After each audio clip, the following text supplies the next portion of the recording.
Bangkok ready Khalil Rountree versus Chris Daukaus? Maybe. We never really know which version of Khalil Rountree we're going to get, but we do know one thing. He is coming into this matchup against a Chris Daukaus who did not see the success that we thought he would at heavyweight, but he definitely has his hands full. I think that Khalil Rountree, though, is the A side definitively. I think that he's definitely been coming into his own, and since that vicious knee kick in victory against Modestas Bukauskas, listen, he's been on a run. Bukauskas, Carl Roberson, Dustin Jacoby. Now, AJ, let's talk about Chris Daukaus. Fast hands, big power in that right hand. Only problem that we saw is that he just couldn't really handle the power at 265. But he was very well walking around, or I guess I should say not walking around, fighting at 240 pounds. Coming down to 205, you would imagine he definitely is going to have at least some form of a power advantage. Do you think? Woo, a power advantage against Bangkok Khalil Rountree, maybe not. But Khalil Rountree that's kind of underperforming, having a rough weight cut, then I start to see a little bit of the argument there, Derek. What we've just known Chris Daukaus as, he's never been a power brawler. He's been a brawler, but he has this speed to him that was quite an advantage at the heavyweight division. Now dropping down to where the people are faster, still hit pretty damn hard because you're getting hit by a 205 guy. There's still, regardless, it's a lot of power behind it, and especially if it's Khalil Rountree, because this dude hits like an absolute truck. So power, I don't see it. I still see the advantage to Khalil Rountree. What about speed, though, Derek? Where do you see that one going? Well, it's tough because I think that speed, while Chris Daukaus had it at heavyweight, that's not always going to translate to 205. The weird thing about it, right, speed-wise, I wouldn't give it to either guy, honestly. I think both of these guys are just kind of at a standstill there. Power-wise, I'm not saying Daukaus is the harder puncher. I'm just saying naturally, you fought at heavyweight, 240 pounds, you probably got some pop on your shot, right? Now, the way they deliver the strike is a whole other conversation because that's what I want to get into here. I see openings, AJ, and it scares me. I love me some Khalil Rountree, even at minus 210, but what scares me is the openings that he presents when he decides to commit to his shots. And Chris Daukaus, similarly to exactly the way that he got caught against Rosenstruck, what did he do?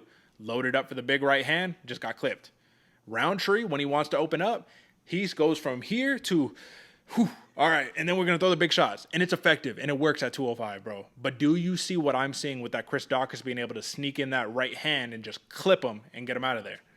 Oh, 100%, Derek. And I also see it on the other side, too. When you said openings, I thought you were going to talk about openings for Chris Daukaus because we've seen those exploited a lot. Mm-hmm. Dipping his head, hands down, chin a little bit high. And especially when he starts getting in trouble and starts reaching for something and just not covering your guard, not having your hands up. It's a little worrisome. And that's why, as a self-initiated Daukaus brother over here, it's hard to see that kind of skyrocket take off and then kind of peter out. So I do think this is a great opportunity for Chris Daukaus to come in and really define who he is in a new weight class at a younger age. I mean, this dude's only, the 33, younger, not youngest, but still able to compete against the people in that class. He's going up against another absolute killer. It's just... well, how does Khalil Rountree show up is what really gives me the pause for hesitation on this. Will he be the killer we've seen in the last three fights, or will he have that Jan Kutalaba kind of 100,000-yard stare? We shall see. Who do you think shows up, Derek? I think Khalil Rountree is going to be highly motivated for this matchup. Listen, man, you have polar opposites. 3-fight win streak for Rountree, 3-fight losing streak, and entering a new division for Chris Daukaus. So he has two things. One, he needs fresh start, right? So we need a change of scenery. And two, we need to get a win. We just need to remember, what does it feel like to win? And I'm not saying anything on him, but that's for anybody. It's human nature. You want to feel that feeling again. Khalil Rountree wants to continue to feel that feeling. So momentum, definitely for Rountree. I think the leg kicks are going to be a very, very big weapon in this matchup, but that's the problem too, because the leg kicks must be set up or else you're going to get cracked. You throw the blind leg kick. Do not think that we're going to see the ground in this matchup, do you? No, I don't think so at all. Maybe from Chris Daukaus if he's hurt, but I don't see it happening, brother. Yeah, maybe a panic shot or something like that, but in a pure slugfest, does this go past one round? One round. Not in a one pure and a half. slugfest, no, Derek. Yeah. Absolutely throwing hands in a phone booth, toe-to-toe. No, it does not go past one round. I do see this fight going past one round, but still ending in the second before the third. Yeah, I mean, honestly, that was the matchup right there with Rosenstruck and Daukaus, right? It was like 10 seconds into the second round, just got him out. You know what I mean? So it's like we could see something similar.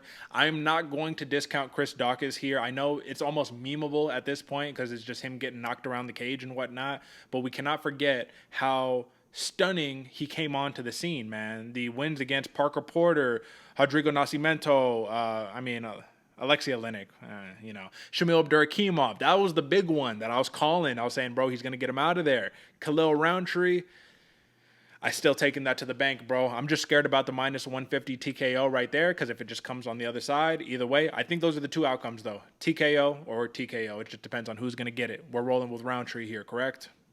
We're rolling with Roundtree, Derek. I feel a little insulted myself that I'm going Khalil Roundtree by TKO, but minus 150, folks. You have got to smash that number.